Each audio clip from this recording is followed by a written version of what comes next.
हर हर महादेव। प्रिय दोस्तों, आप सभी लोग जानते हैं कि 27 जुलाई 2025 यानी रविवार को पड़ रही है तृतीया तिथि। और दोस्तों, यह वह तिथि है जो सावन मास में पड़ने वाली सबसे बड़ी तिथि है, क्योंकि यह सावन मास पड़ने वाली है और इसका बहुत ही बड़ा और विशेष महत्व होता है। पूज्य गुरुजी ने कहा है कि अगर कभी भी मौका लग जाए और सावन मास की तृतीया तिथि को पड़ जाए तो आप लोगों को 3 तुलसी पत्ते वाला उपाय तो अवश्य ही करना चाहिए। इन दोनों का संयोग बहुत ही कम आता है।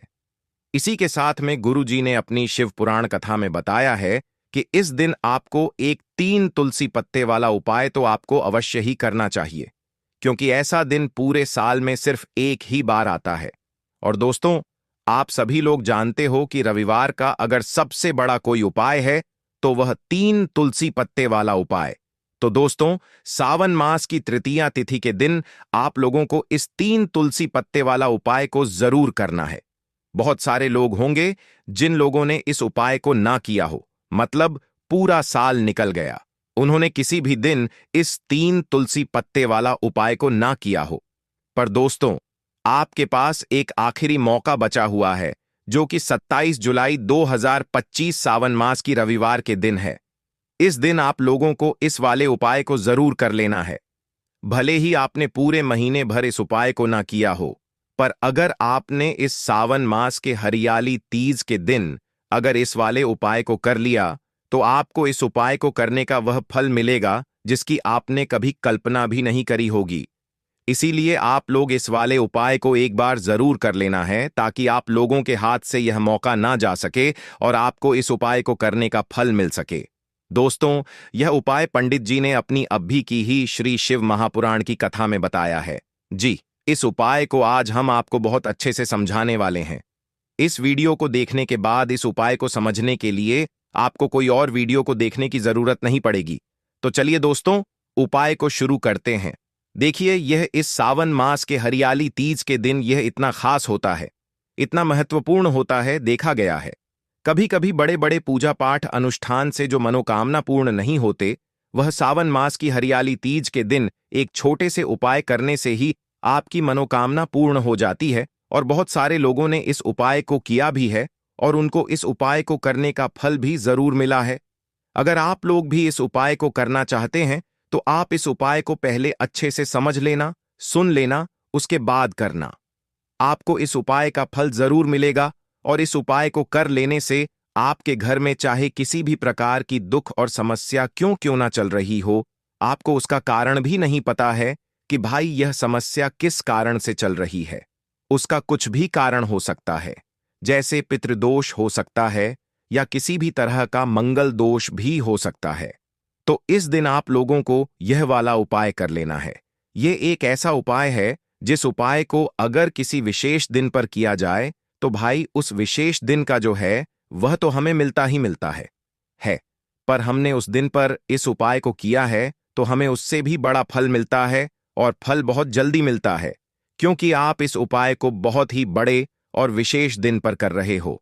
तो चलिए अब उपाय के बारे में बात करते हैं, लेकिन उससे पहले आप लोगों को यह जानना आवश्यक है कि आखिर यह उपाय किस समय करना है, किसको करना है और कैसे करना है। तो चलिए हम आगे आपको वीडियो में एक एक करके बता देते हैं। लेकिन उससे पहले अगर आप लोग हमारे चैनल पर पहली बार आए हैं या फिर मेरी आवाज आज पहली बार सुन रहे हैं तो हमारे चैनल को सब्सक्राइब जरूर कर लेना और इस वीडियो को लाइक करके कमेंट बॉक्स में श्री शिवाय नमस्तुभयम ओम नमः शिवाय जरूर टाइप कर देना। तो दोस्तों, इस 3 तुलसी पत्ते वाला उपाय को हमें इस सावन मास की हरियाली तीज के दिन कैसे करना है, किसको करना है, किस समय करना है और कहां पर करना है, यह सारे सवालों के जवाब आपको इस वीडियो में मिल जाएंगे। और जो यह वीडियो देखेगा भाई, उसको 3 तुलसी पत्ते वाला उपाय जरूर करना चाहिए, क्योंकि इस दिन तुलसी पत्ते का भी बहुत ही बड़ा और विशेष महत्व होता है। आ जाए 3 तुलसी पत्ते वाला उपाय की तो यह सोने पर सुहागा वाली बात हो जाती है और यह एक बहुत ही बड़ा उपाय हो जाता है इस सावन मास की रविवार का। तो अब दोस्तों, इस 3 तुलसी पत्ते वाला उपाय को आखिर करना किसको है, सबसे पहले हम लोग वह बात जान लेते हैं। तो देखो, घर की जो बड़ी माताएं बहनें होती हैं, उन माताओं बहनों में से कोई भी एक बड़ी माता बहन इस वाले उपाय को कर सकती है। और दोस्तों, अगर आप चाहे तो अपने घर में से सभी सदस्यों को भी इस उपाय को करवा सकते हैं।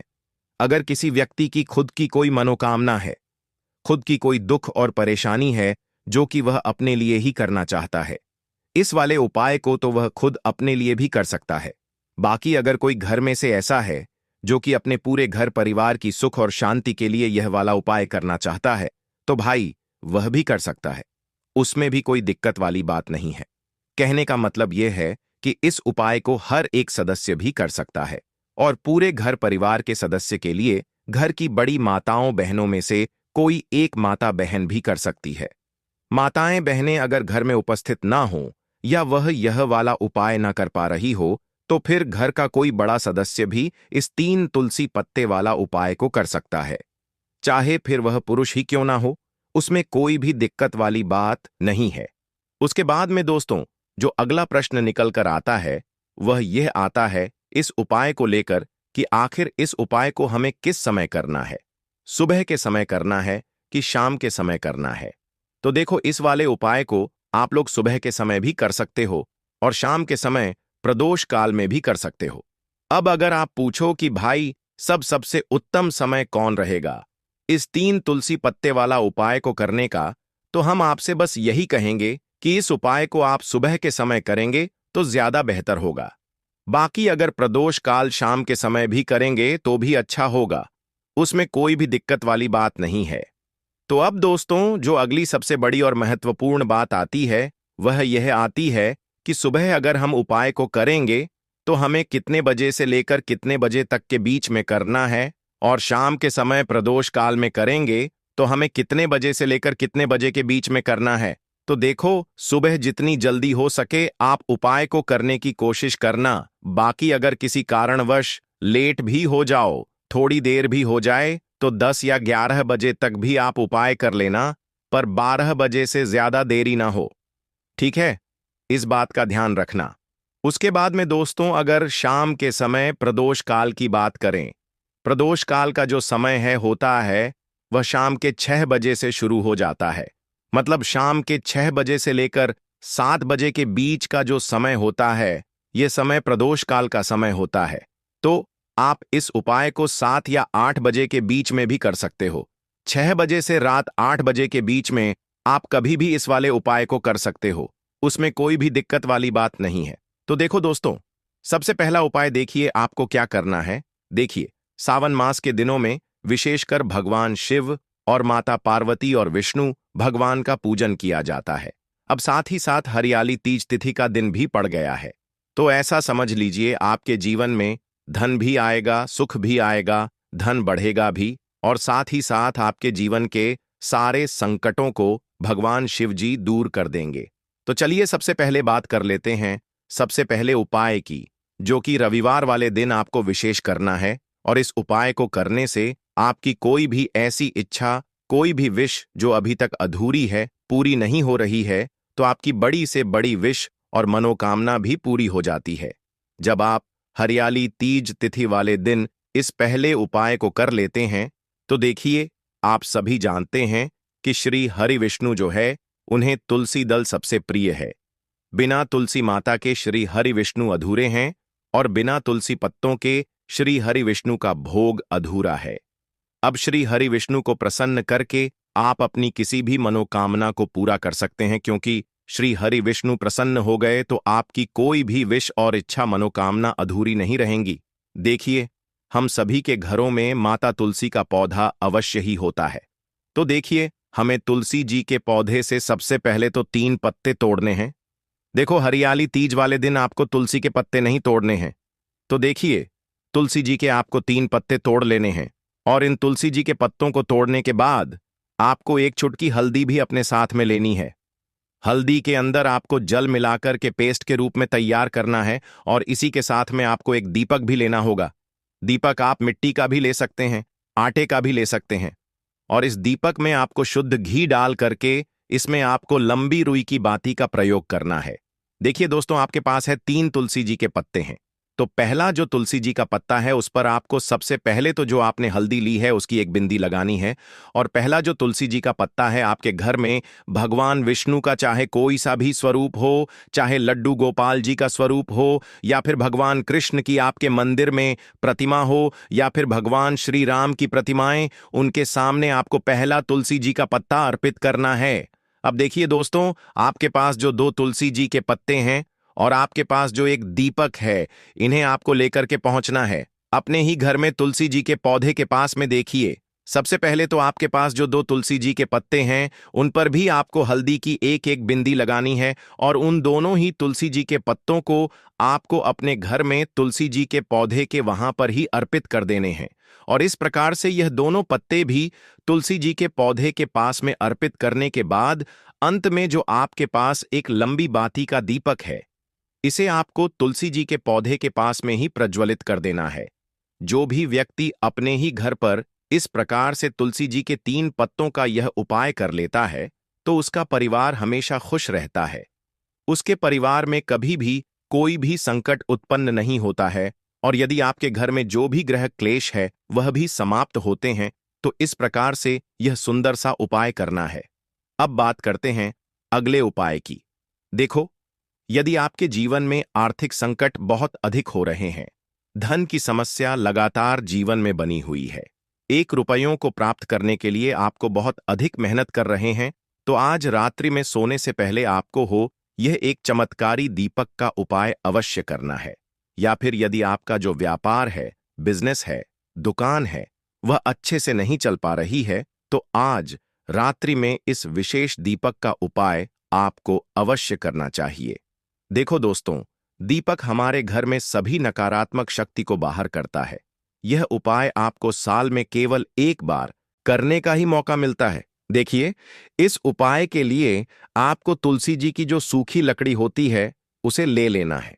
देखिए दोस्तों, यदि आपके पास पुरानी तुलसी जी की लकड़ी है तो उसे आप ले सकते हैं, और यदि आपके घर में तुलसी जी जो लकड़ी है वह सूखी हुई है तो उसकी लकड़ी आप तोड़ करके इस्तेमाल कर सकते हैं। लेकिन आपको ध्यान रखना है कि सूर्यास्त से पहले पहले ही आपको यह जो तुलसी जी की लकड़ी है इससे अवश्य ही तोड़ लेना है। तो इस उपाय के लिए आपको सबसे पहले तो एक मिट्टी का दीपक लेना होगा। चाहे तो आटे का दीपक भी ले सके, क्योंकि आटे का दीपक सभी दीपक में सर्वोत्तम माना गया है। इस दीपक के अंदर आपको शुद्ध घी का प्रयोग करना होगा और इससे दीपक के अंदर आपने जो तुलसी जी की लकड़ी ली है उसे भी रख देना है। लेकिन यह जो तुलसी जी की लकड़ी है इसमें आपको चारों तरफ अच्छे से घी लगा लेना है। देखिए, गुरुजी ने बताया है कि जो तुलसी जी की लकड़ी है यदि आप उपाय करते हैं और बहुत ही शीघ्रता से जल जाती है तो इसके लिए आपको एक कार्य करना है। आपको थोड़ी सी रुई ले लेनी है और उस रुई को आपने जो तुलसी जी की लकड़ी ली है उस पर अच्छे से चारों तरफ लपेट देनी है। तुलसी जी की लकड़ी के ऊपर रुई लपेटने के बाद इसे आपको पूरा घी के अंदर डुबो लेना है। अब इसे आपको बाती के रूप में प्रयोग करना है। अब दोस्तों, इस दीपक को आपको प्रज्वलित कहां करना है? तो इस दीपक को आपको या तो भगवान विष्णु के सामने प्रज्वलित करना होगा, या फिर आपको भगवान श्री राम के सामने प्रज्वलित करना होगा, या फिर भगवान कृष्ण के सामने, यानी कि भगवान विष्णु के जो भी अवतार हैं उनके सामने आप यह दीपक प्रज्वलित कर सकते हैं। या फिर आप इस दीपक को माता तुलसी जी के सामने भी प्रज्वलित कर सकते हैं। पूज्य गुरु जी ने बताया है कि जो भी व्यक्ति इस प्रकार से तुलसी जी की डंडी से यह दीप दान कर देता है उसके जीवन में कभी भी धन की समस्या नहीं होती है। इसीलिए आपको यह पूरे साल में केवल 1 बार ही मौका मिलता है। इस उपाय को करके देखना, आपकी सभी इच्छाएं जरूर पूर्ण होंगी। यह जो उपाय है रात्रि में सोने से पहले करना है। यह उपाय करते सर्वश्रेष्ठ होने वाला है। देखिए, इस उपाय के लिए आपको मात्र 5 हरे मूंग के दाने ले लेना है। देखिए, तिथि है और यह रविवार के दिन पड़ रही है, इसीलिए आपको 5 हरे मूंग के दाने लेना है।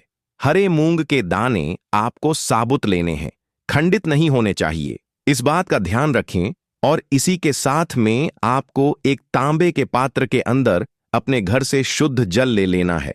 अब दोस्तों, इन सभी सामग्रियों को लेकर के आपको सीधे पहुंच जाना है भगवान शिव के मंदिर में। देखिए, इस उपाय को भी आप सुबह भी कर सकते हैं और शाम के समय में भी कर सकते हैं। देखिए, भगवान शिव के मंदिर में पहुंचने के बाद आपके पास जो 5 हरे मूंग हैं, उनमें से पहला जो हरा मूंग है, आपको शिवलिंग के सामने जो नंदी महाराज होते हैं और उनका जो पैर उठा हुआ होता है, वहां पर आपको पहला हरा मूंग समर्पित कर देना है और आपको ओम नमः शिवाय इस मंत्र का जाप कर लेना है। फिर आपको दूसरा हरा मूंग लेना है और शिवलिंग पर जो श्री गणेश जी वाला स्थान होता है, वहां पर आपको यह दूसरा हरा मूंग समर्पित कर देना, यानी कि शिवलिंग के सीधे तरफ आपको यह दूसरा हरा मूंग समर्पित करना है और फिर आपको ओम नमः शिवाय या फिर श्री गणेशाय नमः इस मंत्र का जाप कर लेना है। तीसरा, हरा मूंग का दान आपको भगवान शिव की सबसे प्रिय पुत्री माता अशोक सुंदरी वाले स्थान पर समर्पित करना होगा। शिवलिंग की जो जलाधारी होती है, जहां से जल बह के आता है, उसी जलाधारी के बीच में जो कहीं कहीं उठी हुई लाइन होती है सांप की आकृति के रूप में, वहीं पर आपको तीसरा हरा मूंग समर्पित करना है और फिर आपको ओम नमः शिवाय इस मंत्र का जाप कर लेना है। अब दोस्तों, चौथा जो हरा मूंग है उसे आपको भगवान कार्तिकेय जी का जो स्थान होता है शिवलिंग पर, वहां पर आपको यह चौथा हरा मूंग का दाना समर्पित कर देना है और आपको ओम नमः शिवाय इस मंत्र का जाप कर लेना है। अब दोस्तों, आपके पास जो 5वां और अंतिम हरा मूंग बचा हुआ है, उसे जल के पात्र के अंदर डाल देना है और इस हरे मूंग से युक्त जल से आपको भगवान शिव के शिवलिंग का अभिषेक कर देना है। धीरे धीरे समर्पित करते जाना है और लगातार आपको शिव महापुराण के मूल मंत्र श्री शिवाय नमस्तुभ्यम इस मंत्र का जाप करते रहना है।